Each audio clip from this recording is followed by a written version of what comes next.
प्यारे बच्चों, 8वीं कक्षा के गणित के 5वें चैप्टर आंकड़ों का प्रबंधन के फर्स्ट लेक्चर में आपका स्वागत है। इस चैप्टर में सबसे पहले हम ये देखेंगे कि आंकड़े क्या होते हैं और आंकड़ों का ग्राफ जो हम किस तरह से ड्रा कर सकते हैं, यानी आंकड़ों का आलेखीय निरूपण जो हम किन किन तरीकों से कर सकते हैं। उसके बाद जो है आंकड़ों की सारणी बनाना सीखेंगे, यानी आंकड़ों का वर्गीकरण जो करना सीखेंगे। और फिर आंकड़ों के आलेखीय निरूपण में आगे बढ़ते हुए जो है हम आयत चित्र और वृत्त आलेख बनाना सीखेंगे। और इस चैप्टर के सबसे लास्ट में हम पढ़ेंगे संयोग और प्रायिकता। बहुत ही आसान और इंटरेस्टिंग टॉपिक है। तो आइए शुरुआत करते हैं। तो सबसे पहले बात करते हैं इस लेक्चर की। तो इस लेक्चर में सबसे पहले हम देखेंगे कि आंकड़े क्या होते हैं और आंकड़ों का आलेखीय निरूपण। देखिए, आंकड़ों का आलेखीय निरूपण हमारे लिए कोई नई चीज़ नहीं है। हम छोटी क्लासेस से ही आंकड़ों का आलेखीय निरूपण करते रहे हैं, आंकड़ों के ग्राफ ड्रा करते रहे हैं। तो देखिए कि हमने 5th क्लास में जो है चित्रालेख जो है मैथमेटिक्स में बनाए थे, और उसके बाद जो है दंड आलेख और द्विदंड आलेख भी हम 6ठी और 7वीं क्लास में कर चुके हैं। तो अगर किसी स्टूडेंट को ये याद नहीं है तो अभी इस लेक्चर को ध्यान से देखें, आपको सारा बिल्कुल अच्छे से याद आ जाएगा। तो आज के लेक्चर में इन्हीं 3 टाइप के आलेखों की दोहराई हम करेंगे, और साथ में जो हमारी बुक में प्रयास कीजिए के नाम से कुछ क्वेश्चन दिए हुए हैं उनको भी हम स्टडी करेंगे, उनको भी हम समझेंगे। तो आइए सबसे पहले मैं आपको ये समझाता हूँ कि आंकड़े क्या होते हैं। तो प्यारे बच्चों, हम अपने दैनिक जीवन में बहुत सारी जानकारियाँ इकट्ठी करते रहते हैं। तो जानकारियाँ कौन सी इकट्ठी करते हैं? या तो जो हमारे काम की हो या जिसमें हम रुचि रखते हों। तो फॉर एग्जाम्पल, उदाहरण के लिए हमारी क्रिकेट मैच में रुचि है और कोई 5 मैचों की एक टेस्ट श्रृंखला हुई है, तो हमारी इस बात में रुचि हो सकती है कि उस टेस्ट श्रृंखला के मैचों में विराट कोहली ने कितने कितने रन बनाए। तो हो सकता है कि विराट कोहली ने पहले मैच में इन्होंने 75 रन बनाए, दूसरे मैच में इन्होंने 90 रन बनाए, तीसरे में 110 रन बनाए, चौथे में हो सकता है कि 150 रन बना गए हो, और लास्ट मैच में जो है इन्होंने मान लिया कि 120 रन बनाए। ठीक, तो हमें ये एक जानकारी यहाँ से प्राप्त हो गई। इसी तरह से हम किसी दूसरे जो है बॉलर के लिए या गेंदबाज के लिए भी जानकारी इकट्ठी कर सकते हैं कि इन्होंने इन 5 मैचों में जो कितने कितने विकेट लिए। तो हो सकता है पहले मैच में इन्होंने 6 विकेट लिए, दूसरे में हो सकता है कि 3 लिए, फिर 1 लिया, फिर 5 लिया और फिर 4 विकेट लिए। तो ये हमारे पास दूसरी जानकारी इकट्ठी हो गई। ठीक, अब देखिए कि जैसे हमारा क्रिकेट मैच में इंटरेस्ट है तो हम इस तरह की जानकारी इकट्ठी कर ली। अब ये क्लास टीचर हैं और ये इनकी क्लास है, इनका इंटरेस्ट क्या हो सकता है? जैसे मैथ के सर हैं तो इन्होंने मान लेते हैं कि एक 20 अंकों का टेस्ट लिया। ठीक, और इनकी क्लास में 30 स्टूडेंट हैं। ठीक, अब सर का इंटरेस्ट ये हो सकता है कि इन 30 स्टूडेंट्स ने जो है 20 में से कितने कितने अंक प्राप्त किए, इसलिए क्या करते हैं कि लिस्ट प्रिपेयर करते हैं। एक लिस्ट बनाते हैं कि रोल नंबर 1 के कितने अंक है भाई। Roll number 1 intelligent 20 marks, roll number 2 के 18 मार्क्स, रोल नंबर 3 के इसी तरह से कितने मार्क्स हो सकते हैं, और इसी तरह से 30 तक ये एक लिस्ट बनाते हैं। तो इनके पास भी क्या है, एक जानकारी इकट्ठी हो गई। तो इस तरह से जो भी हम जानकारी हमारे दैनिक जीवन में इकट्ठी करते हैं उसी जानकारी को हम क्या कहते हैं? आंकड़े कहते हैं। और आंकड़ों को इंग्लिश में बोलते हैं डेटा, DATA। ठीक,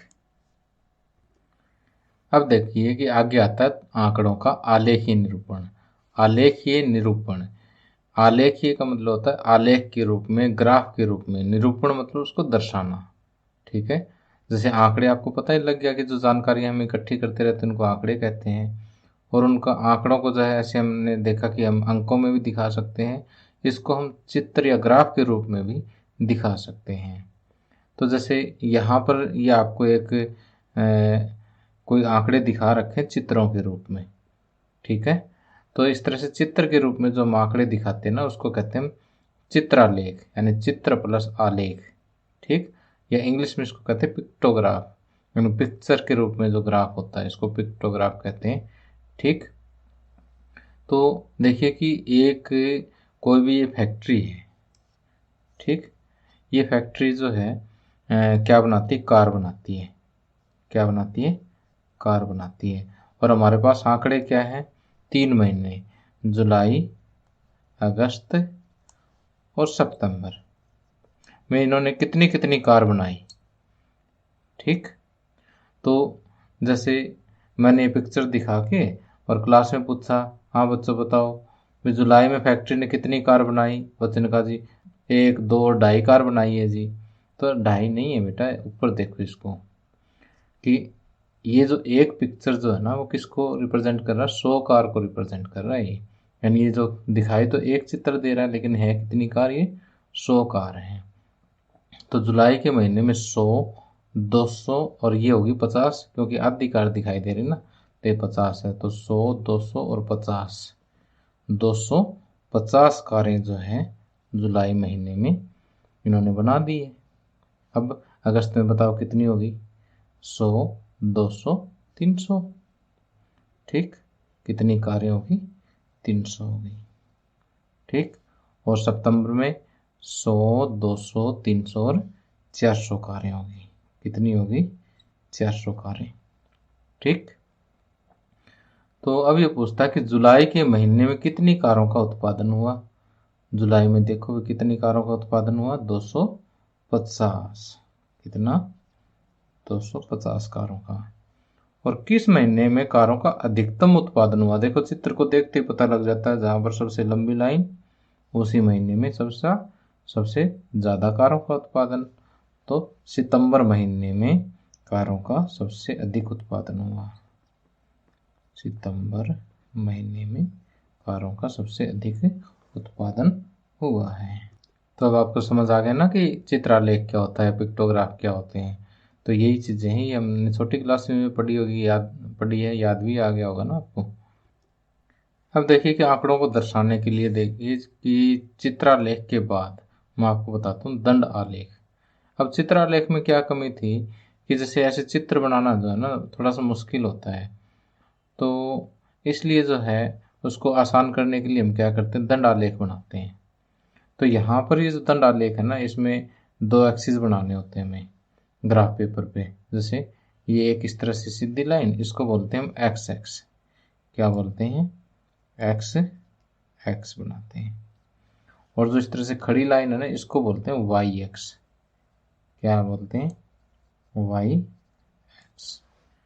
ठीक, तो एक्स एक्स और वाई एक्स, 2 एक्स। तो इन पे हम, इन दोनों एक्सिस पे हम कुछ जानकारियां लिखते हैं। जैसे यहाँ पर ये जो दंड आलेख है ये क्या जानकारी दे रहा है, उसको आप ये दोनों एक्सिस देखोगे ना, एक्स एक्स और वाई एक्स, उससे पता लग जाएगा। यहाँ पर देखिए लिखा हुआ कक्षा 8 के विद्यार्थियों की संख्या, और ये है शैक्षणिक वर्ष। तो यहाँ से हमें पता लग रहा है कि किसी स्कूल में 8वीं कक्षा के विद्यार्थियों की संख्या बता रहा है कि 2003-4 में जो है कितने विद्यार्थी थे, 2004-5 में कितने विद्यार्थी 8वीं क्लास में थे, और 2005-6 में जो है उस स्कूल में कितने विद्यार्थी थे, 2006-7 में कितने, 2007-8 में कितने विद्यार्थी थे। ठीक, तो अब जैसे इस ग्राफ को स्टडी करने के बाद आपसे इस तरह से कुछ क्वेश्चन पूछेगा और उन क्वेश्चंस के जवाब देने हैं। तो यहाँ से पहले इसको हम अच्छी तरह से स्टडी कर लेते हैं कि 2003-4 में जो है उस स्कूल में कितने स्टूडेंट थे। तो यहाँ से आपको सीध देखनी है। ठीक है, अगर सीधा पता ना लगे ना तो इस तरह से आपने क्या करना, स्केल रख लेना है ऐसे। ठीक, और स्केल से बिल्कुल साफ पता लग जाएगा आपको कि जैसे यहाँ पर ये 100 की सीध में आ गया ना, तो 3-4 में जो कितने स्टूडेंट है, 100 स्टूडेंट है। ठीक, 4-5 में कितने, मान लिया कि मुझे सीधा दिखाई नहीं दे रहा, तो मैं इसको क्या करता हूँ, इस तरह से स्केल रख लेता हूँ, और ये देखिए 200 की सीध में आ गया ना, तो यहाँ पर कितने विद्यार्थी हैं, 200 हैं। ठीक, इसी तरह से 5-6 में कितने हैं, 250 है। ठीक, कितने हैं, 250। ठीक, और 6-7 में कितने हैं, ये साफ दिखाई दे रहा है, यहाँ पर 300 है तो मैं यहाँ पर 300 लिख देता हूँ। ठीक, और 7 8 में कितने हैं, 350 है। और थोड़ा सा और कन्फर्म कर लेते हैं इसको, देखिए 350 ही है, तो ये कितने हो गए, 350। ठीक, तो अब देखिए कि यहाँ पर चित्र बनाने की बजाय जो है सीधा हम इस तरह से जो डंडे खड़े कर देते हैं, दंड खड़े कर देते हैं, या इंग्लिश में इसको बार बोलते हैं। ठीक, इसलिए इसको बार आलेख कहते हैं। तो कहता है कि इस दंड आलेख द्वारा क्या सूचना दी गई है। तो इस विभिन्न शैक्षणिक वर्षों में 8वीं कक्षा के विद्यार्थियों की संख्या बताई गई है कि किसी स्कूल में, यहाँ पर आपको किसी स्कूल के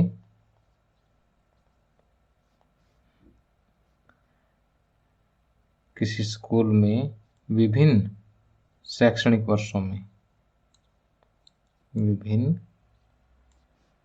शैक्षणिक वर्षों में कक्षा 8 के विद्यार्थियों की संख्या,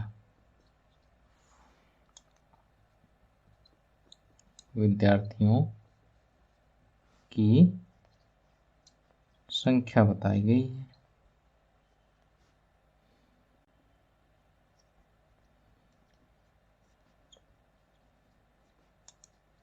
या इस दंडालेख में किसी स्कूल में विभिन्न शैक्षणिक वर्षों में कक्षा 8 के विद्यार्थियों की संख्या बताई गई है।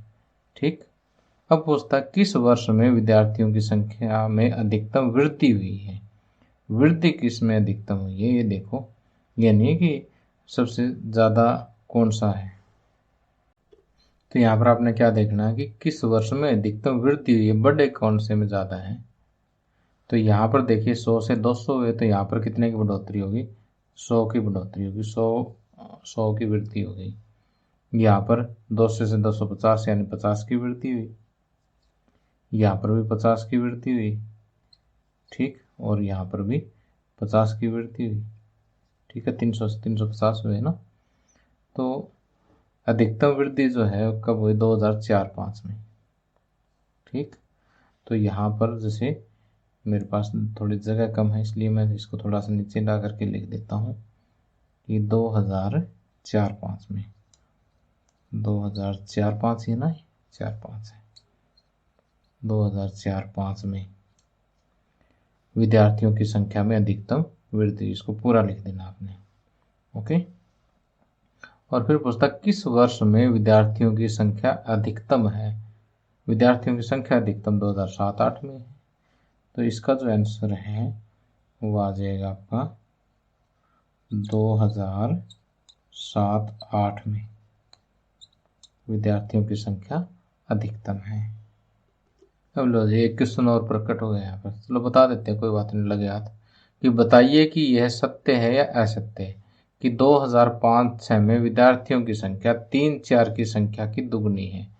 तो 5-6 में हमने कितने देखे हुए, 250। यहाँ पर संख्या कितनी थी, 250, और 3-4 में थी 100। तो भाई आप बताओ, क्या 100 का दुगना 250 होता है क्या, नहीं होता ना।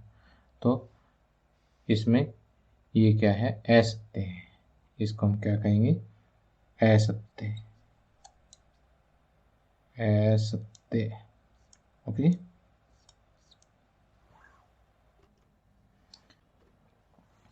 अब आगे तीसरी टाइप का आलेख आता हमारे पास, द्वि दंड आलेख। द्वि मीन्स क्या होता है, दो, दंड डंडे होएंगे, आलेख दो डंडों वाला ग्राफ, द्वि दंड आलेख, डबल बार ग्राफ।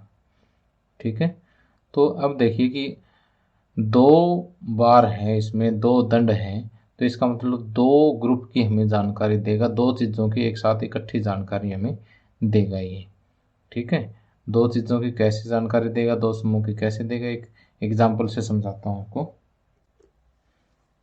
अब देखिए कि डबल बार ग्राफ यानी द्विदंड आलेख का जो एक एग्जाम्पल आपके सामने है, एक उदाहरण आपके सामने है, इस उदाहरण को हम स्टडी करते हैं।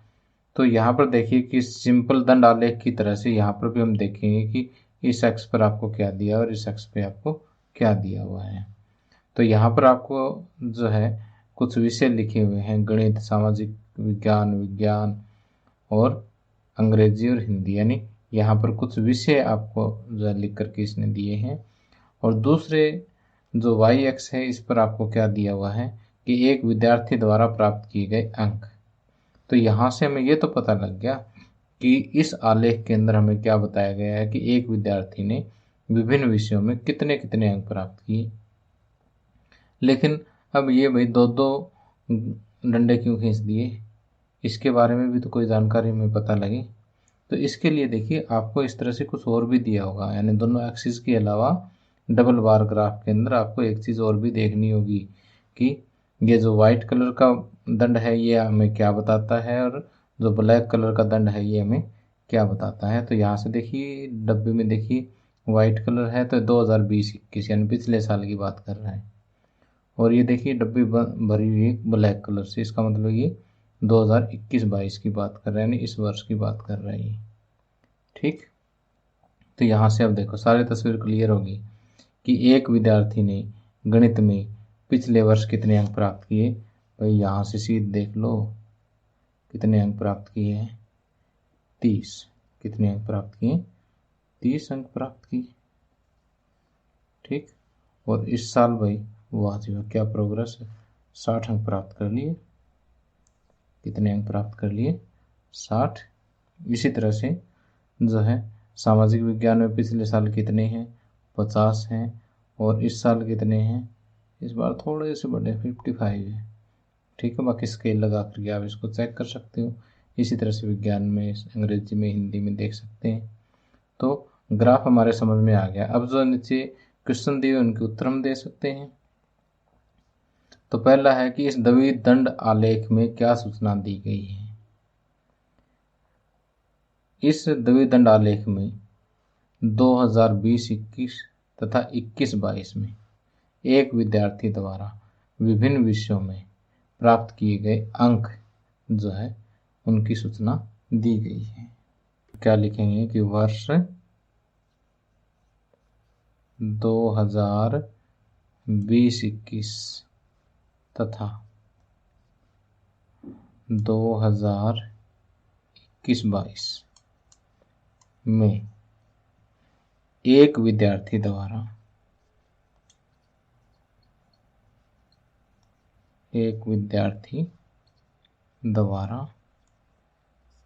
विभिन्न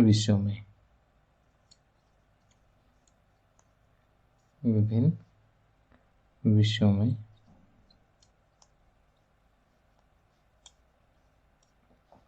प्राप्त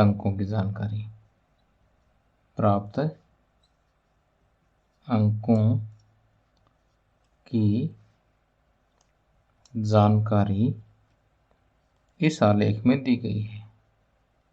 इस आलेख में दी गई है।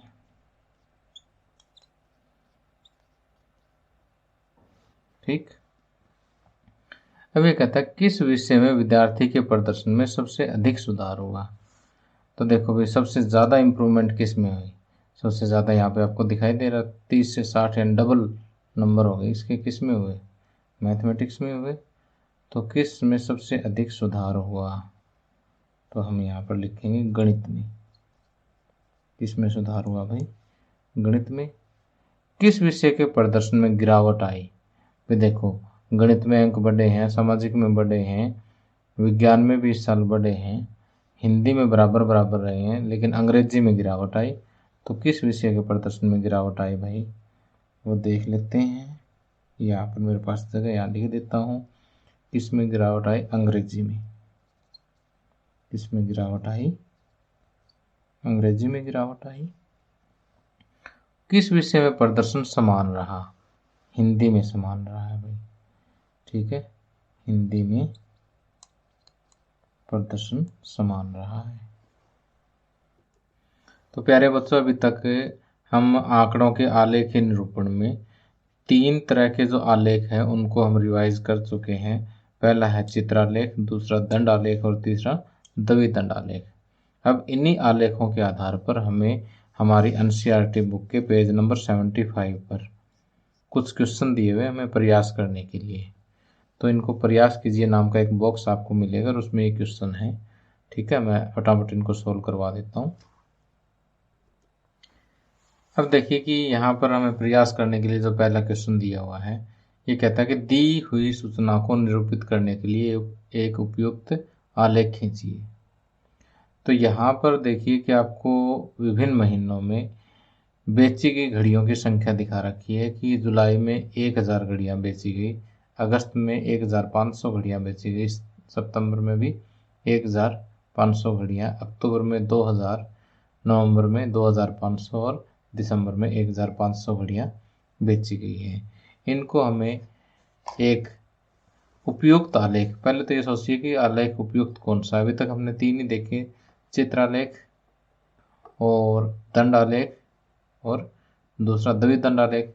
तो यहाँ पर द्विदंड आलेख का तो काम नहीं है क्योंकि सूचना तो एक ही है, और हम जो है चित्रालेख के बजाय दंडालेख बनाना ज़्यादा पसंद करेंगे क्योंकि वो आसानी से बन जाता है। तो अब देखिए दंडालेख में हमें क्या करना है कि 2 एक्सिस लेने हैं। ठीक है, एक तो मैं इस तरह से एक्स एक्सिस पे ले लेता हूँ यहाँ पर। ठीक है, यहाँ पर ये ले लिया मैंने एक्स एक्स। ठीक, और इसको थोड़ा सा लंबा ले लूँ, हो सकता है कि मेरा ना भी आए यहाँ पर। ठीक है, और एक मैं ले लेता हूँ वाई एक्स पे। ठीक, और इधर जो एक्स्ट्रा बन गया ना उसको मैं रब कर देता हूँ। ठीक है, ये कर दिया रब। अब देखो कि ये एक खाना है, ये मैं कितनी घड़ियों के बराबर लूँ। तो यहाँ पर तो मैं ले लेता हूँ घड़ियों की संख्या इस साइड तो, और इस साइड मैं ले लेता हूँ महीने। ठीक है, यहाँ पर मैं ले लेता हूँ महीना। ठीक, और यहाँ पर मैं लेता हूँ बेची गई घड़ियों की संख्या। बेची गई घड़ियों की संख्या, घड़ियों की संख्या। ठीक है, तो ये लिखने में आपको ज़्यादा जोर नहीं आएगा क्योंकि ये दे ही रखा है। बस एक को तीर का निशान इधर, एक को ऊपर की तरफ। ठीक है, अब आपको यहाँ पर प्रॉपर स्केल चूज करनी है कि संख्या जो है वो कितने ले। मान लिया मैं 100 चूज कर लेता हूँ, इसको 100, 200, 300, 400, 500, 600, तो ये तो पहले तक ही नहीं पहुँचे, इसका मतलब 100 तो छोटा रह गया। ठीक है, अगर 200 भी लूँ तो 200, 400, 600, 800, 1000, 1200 और 1400, 1400, यानी 200 भी छोटा है। ठीक है, तो मैं इसको 500 के बराबर ले लेता हूँ। यहाँ पर ये जो है एक खाना 500 के बराबर है। 500, 1000, 1500, फिर ये आ गया पूरा 2000, 2500 और 3000। देखो हमारे कागज़ के अकॉर्डिंग भी ये पूरा आ गया। ठीक, अब यहाँ पर जो पहला महीना है ये जुलाई। ठीक, यहाँ पर आपने ऐसे टेढ़ा करके लिख देना जुलाई, फिर उतनी ही जगह छोड़ करके अगस्त, सितंबर, अक्टूबर, नवंबर और दिसंबर। ठीक, जहाँ पर मैंने शॉर्टकट में लिखा ना, अपने यहाँ से ऐसे लिख देना जुलाई ऐसे करके यूँ, अगस्त, सितंबर। ठीक है, और फिर स्केल लेकर के आपने क्या करना है, ग्राफ ड्रा करना है। जुलाई में कितना 1000, तो आपने यहाँ तक इसको ड्रा करना है। ठीक है, स्केल से अच्छे से सुंदर सुंदर आपने इसको ड्रा करना है। ठीक, ये हो गया जुलाई का। अगस्त में कितने 1500, तो अगस्त का हमने कर दिया जी 1500। ये लो जी 1500 के लिए हम ड्रा कर देते हैं। ठीक, सॉरी ये थोड़ा सा ही लिया। आगे सितंबर में भी 1500,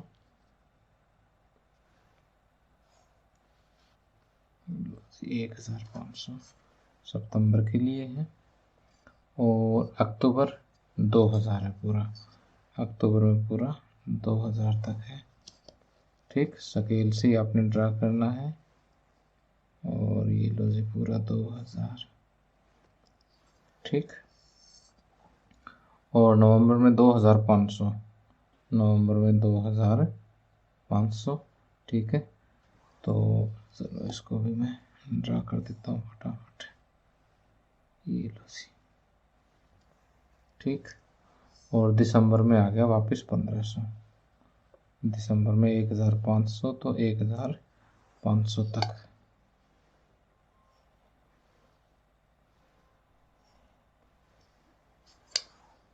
ठीक, तो इस तरह से जो है ये हमारा बहुत ही बढ़िया जो है, इस तरह से हम दंडालेख खींच सकते हैं। तो यहाँ पर आप देख रहे हैं कि प्रत्येक दंड की चौड़ाई क्या है, बराबर है, और उनके बीच में गैप भी हमने क्या रखा है, बराबर रखा है। अगले क्वेश्चन में देखिए कि हमें कुछ विद्यार्थियों की संख्या दे रखी है और यहाँ पर 2 स्कूल दिए हुए, स्कूल ए और स्कूल 3 स्कूल दिए हुए, स्कूल ए, बी और सी। और यहाँ पर 2 ग्रुप दिए हुए हैं कि वह विद्यार्थी जो पैदल चलना पसंद करते हैं, जिनको साइकिल चलाना पसंद है। स्कूल ए में 40 विद्यार्थी पैदल चलना पसंद करते हैं, 45 साइकिल चलाना पसंद करते हैं। इसी तरह से स्कूल बी में 55 विद्यार्थी पैदल और 25 साइकिल पसंद करते हैं। सी में 15 पैदल चलना पसंद करते हैं और 35 साइकिल चलाना पसंद करते हैं। तो यहाँ पर देखिए कि आपके पास 2 समूह हो गए, एक तो पैदल चलने वाला समूह हो गया और एक साइकिल चलाने वाला समूह हो गया। तो यहाँ पर 2 समूह हो गए, तो सिंपल सी बात है, कैसा आलेख खींचेंगे, द्विदंड आलेख खींचेंगे। तो द्विदंड आलेख के लिए जो है मैं आपको यहाँ पर एक बार ड्रा करके दिखाता हूँ। तो देखिए यहाँ द्विदंड आलेख खींचने के लिए मैंने 2 एक्सिस बना लिए हैं, एक्स एक्सिस और वाई एक्सिस। तो एक्स एक्सिस पे मैं क्या करता हूँ कि स्कूलों के नाम दिखा देता हूँ। ठीक, तो इस दिशा में क्या है, स्कूल है, तो मैं यहाँ पर स्कूल लिख देता हूँ, स्कूल। स्कूल का नाम इधर आ जाएगा, इस साइड क्या आ जाएगी, विद्यार्थियों की संख्या क्या आ जाएगी, विद्यार्थियों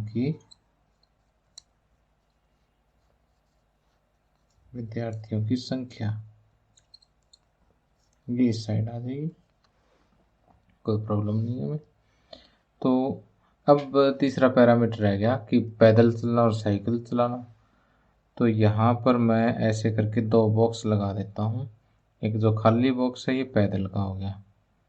ठीक, और दूसरा जो बॉक्स है ऐसे करके इसको मैं इस तरह से शेडेड बना देता हूँ, ये साइकिल का हो गया, साइकिल का हो गया। ठीक, तो अब हम ड्रा कर देते हैं। पहले स्कूल ए ले लेते हैं। स्कूल ए में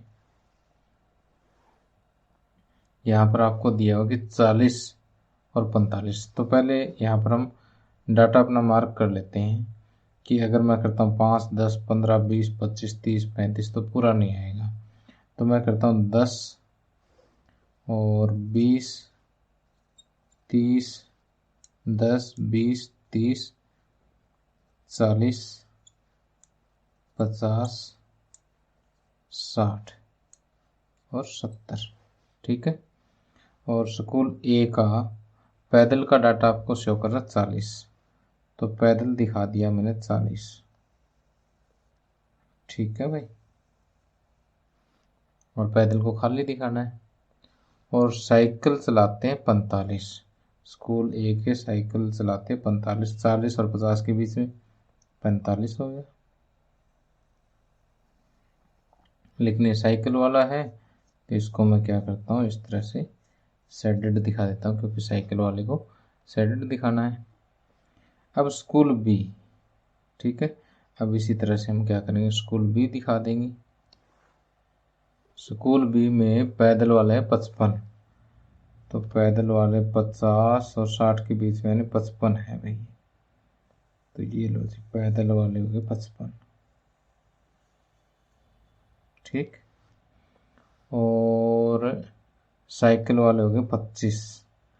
साइकिल वाले 20 और 30 के बीच में ये आ गए 25। तो साइकिल वालों को हमने कर दिया ऐसे शेडेड।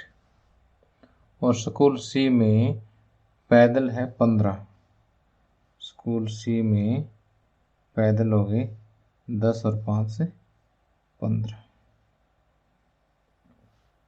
और साइकिल पसंद करते 35। ये 30 और ये 40, 30 और 40 के बीच में यहाँ पे 35। ठीक, और इसको कर देंगे हम शेडेड। ठीक, तो ये आ गया द्विविध दंडालेख।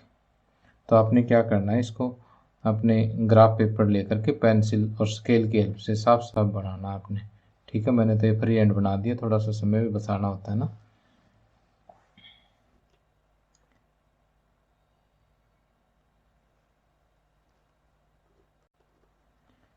अब आपको तीसरा क्वेश्चन दिया हुआ प्रयास करने के लिए, वो है कि 8 सर्वश्रेष्ठ क्रिकेट टीमों द्वारा ओडीआई यानी वन डे इंटरनेशनल जो क्रिकेट मैच होते हैं में जीतने का प्रतिशत।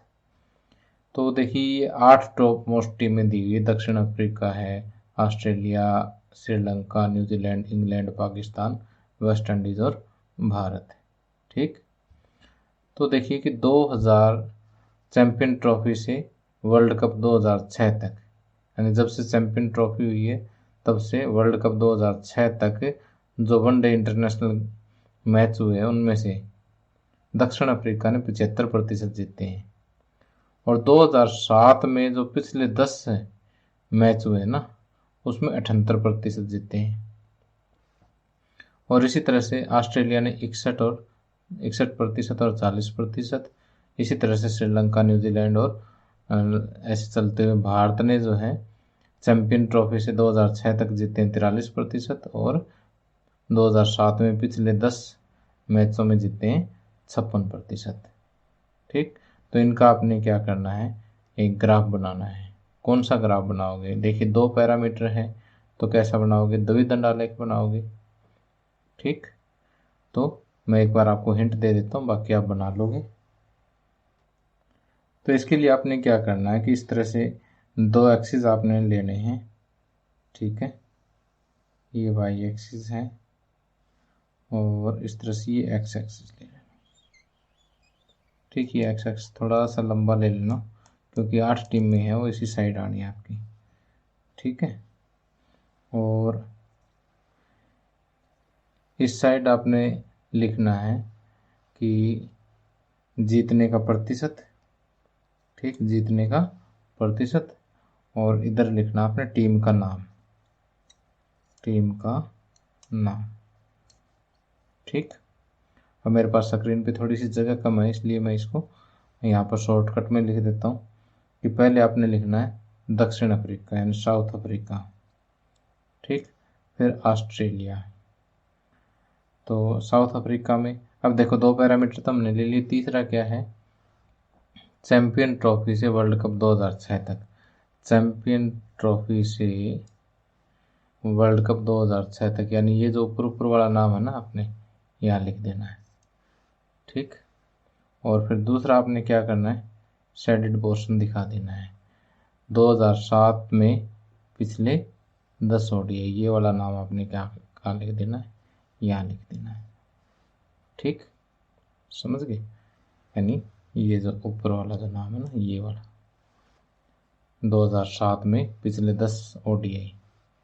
ठीक, और फिर जो इधर स्केल आपने लेनी है वो आप ले सकते हो कि जैसे, यानी आपकी कॉपी पे 10 खाने तो आराम से मिल जाएंगे ऊपर। ठीक है, मेरे पास ये जगह कम है, ये 10, 20, 30, 40, 50, 60, देखो मेरे पास जगह कम रहेगी। आपके पास कोई चक्कर नहीं है, इसको बेशक ऊपर तक ले जाना। देखो मैं इसकी स्टेटमेंट तक चढ़ा देता हूँ इसको। ठीक है, 60, 70, 80, 90, 100 इतने में आ जाएगा आपका। ठीक है, कोई चक्कर नहीं है, एक और भी बढ़ा देना वैसे, क्योंकि जितने डाटा होते हैं ना उससे फालतू ही लेते हैं हम। 110, ठीक है, ऐसे करके। और फिर यहाँ पर साउथ अफ्रीका कितना है, 75 और 78। तो पहले 75, 70 और 80 के बीच में 75 है। आपने एक बार ग्राफ ऐसे, और दूसरा है 78। तो अंदाजे से बस इससे थोड़ा सा ऊपर कर लेना।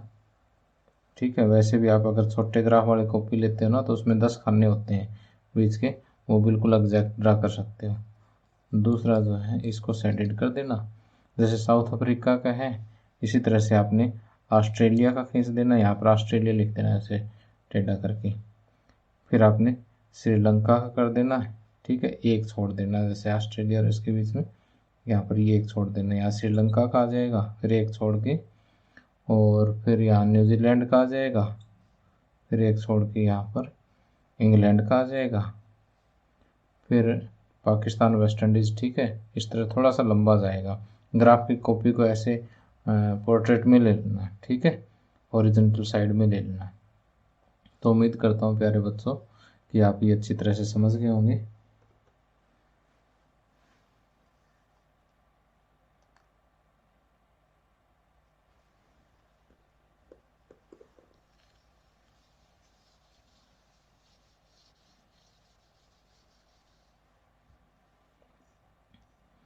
और अगले लेक्चर में मैं आपको रॉ डाटा क्या होता है, यथा प्राप्त आंकड़े क्या होते हैं, और एग्जामिनेशन पॉइंट ऑफ व्यू से जो है मैं आपको बहुत ही इम्पोर्टेंट चीज़ें करवाऊंगा, जैसे बारंबारता है, और यथा प्राप्त आंकड़ों से बारंबारता बंटन सारणी किस तरह से बनाते हैं, वर्ग अंतराल यानी आंकड़ों का वर्गीकृत किस किस तरह से करते हैं। ये सारी चीज़ें जो है मैं आपको नेक्स्ट लेक्चर में करवाऊँगा, और इस पर बेस्ड जो है काफ़ी सारे क्वेश्चन मैं आपको डिस्कस करवाऊँगा।